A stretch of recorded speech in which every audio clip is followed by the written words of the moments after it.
Sir अभी आप कह रहे थे कि मैं क्यों मुस्कुरा रहा था, मुझे सेंस ऑफ ह्यूमर का अंदाज़ा है, बड़ा आपसे पुराना ताल्लुक़ है sir.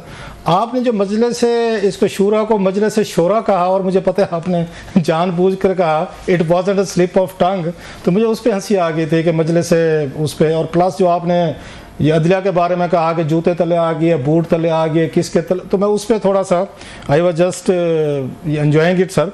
No coming to the point sir, आपने कहा है कि उसको सीनियर मोस्ट वो जज को बनाना चाहिए। अगर सीनियर मोस्ट जज को ही बनाना था तो इतना बड़ा मेला रचाने की क्या ज़रूरत थी सर? आपकी उम्मीद अपनी जगह, वो कहते उम्मीद अच्छी चीज़ है, लेकिन उम्मीद जो है स्ट्रैटेजी तो नहीं हो सकती। अगर उन्होंने आपकी ख्वाहिश का एहतराम करना था तो इतना बड़ा मेला तो नहीं रचाना था सर इन्होंने, वो तो फिर चलता रहता सारा कुछ। अच्छा, मेला रचाने की वजूहत आपने बड़ा इंसाइसिव क्वेश्चन किया हमेशा की तरह। 3 वजूहत है मेला रचाने की, बड़ी ऑब्वियस है, जिसको कहते हैं नविश्ता दीवार सर, वो है। सबसे पहली वजह यह है कि ये सारा कुछ किया क्यों गया? ये सारा कुछ इसलिए किया गया है कि एक ऐसी कंट्रोल्ड डेमोक्रेसी, जिस तरह बीडी सिस्टम बना था किसी जमाने में, और उसके अंदर उस वक्त 4.5 करोड़ की आबादी थी और 80,000 सिर्फ वोटर्स थे। ये जो कोर्ट होगी, जिस दिन जजेस के नाम आएंगे, बाहर से जो जजेस लाए जाएंगे, आप हैरान हो जाएंगे, और बल्कि मुझे तो बोलने की जरूरत ही नहीं रहेगी, फिर आपको बोलना पड़ जाएगा। एक बात ये हो गया सर। दूसरा जो है, इसलिए कि आप जो शराइत लिखी हुई है ना कि कौन कौन वकील लग सकता है, तो आई कैन गैस के कहां से कौन सा आएगा। एक पहलू ये हो गया इसका, ये अपने कोरोनीज ला के, जिस तरह से पहले कोरोनीज, मसलन पंजाब की पुलिस इस वक्त टोटली पॉलिटिसाइज्ड हो गई है, उसका सबब है इसलिए कि भर्तियां कौन करता रहा। जब जुडिशरी में पॉलिटिशियन भर्तियां करेंगे जजों को और उनकी ACRA लिखेंगे, तो पहला नुक्ता मेरा मुकम्मल हो गया। दूसरा नुक्ता बड़ा शॉर्ट है, वो ये है कि कोई है जिसको इस तरह की हैंड पिक्ड एक कॉन्स्टिट्यूशनल बेंच चाहिए, मुझे नहीं पता उसका नाम क्या है, और हो सकता है वो बहुत बड़ा कोई बाप हो या बाप का भी बाप हो जिसको जरूरत हो। आप बाप के बाप से कोई बुजुर्गी पे मत चले जाइएगा, उसका सियासी मतलब भी निकल सकता है और वाकयाती मतलब भी निकल सकता है। तो ये जो उनकी जरूरत पूरी करने के लिए, आपने देखा नहीं कि जब कामरान मुर्तजा के पास बिलावल गए तो उन्होंने जाके क्या कहा? उन्होंने कहा बस आप मान जाए ना, हमारी बड़ी मजबूरी है। और आपको पता है हालत मजबूरी में मौलाना किसी को नाराज नहीं करते। उनके पास बड़ा जबरदस्त किस्म का देसी घी का एक बारीक इलायची वाला हलवा है, उस हलवे से वो सब की तबादू करते हैं। आपको याद है जो अपने इस्लामी निजाम के लिए इन्होंने मुल्ला मिलिट्री अलायंस फॉर्म किया था, उसने वही इनलाइटन मॉडरेशन वाला जो कुत्ते की तस्वीर खिंचवा के परवेज मुशर्रफ मरहूम ने, उसको इन्होंने मुल्ला मिलिट्री अलायंस ने वर्दी समेत वोट दे दिया था।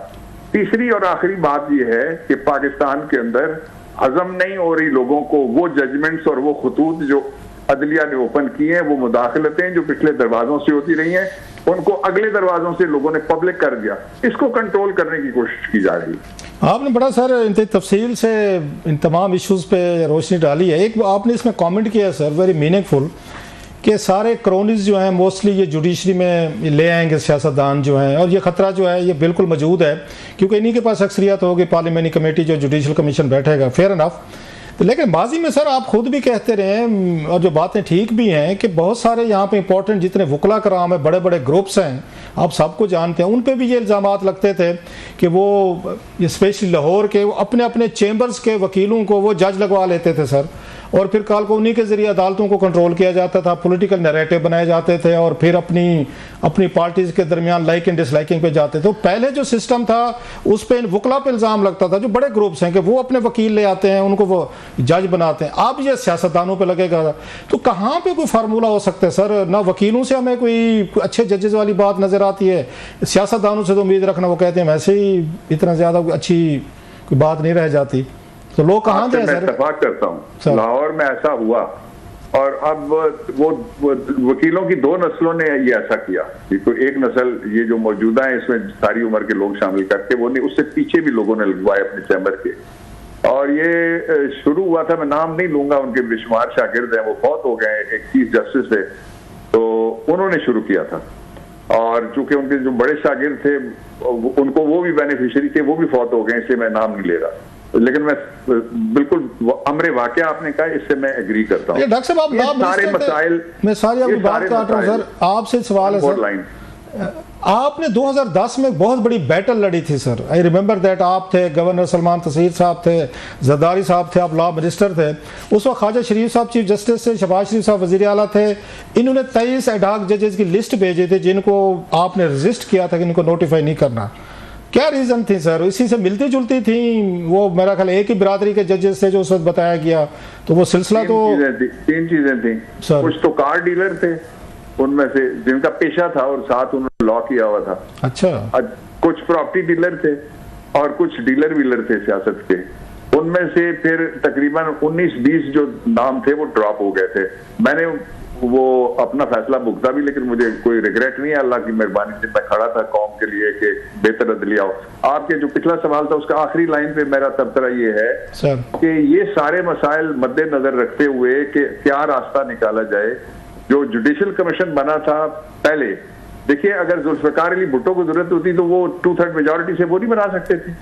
बीबी ने कभी इसकी बात की है? नहीं की। ये अब जरूरतें आ गई हैं सियासी, अब है लोगों के खिलाफ मुकदमात, अब है लोग भुगत रहे हैं अदालतें, इसलिए उनको अपनी मर्जी के जजेस दोबारा चाहिए। इस पे जो 2 केसेस हैं वो याद रखने वाले, एक शरफ फरीदी फॉर्मर, जिस तरह आपके डॉक्टर अल्ताफ होते थे उसी तरह के एक बड़े मशहूर आदमी थे कराची के, वो फॉर्मर सेक्रेटरी थे सर। वो 84 में उनके कहने पे जजमेंट एक सुप्रीम कोर्ट ऑफ पाकिस्तान ने दी थी कि अदलिया को एक फौरी तौर पे आइन का तकाजा पूरा किया जाए, एग्जेक्टिव से आजाद किया जाए।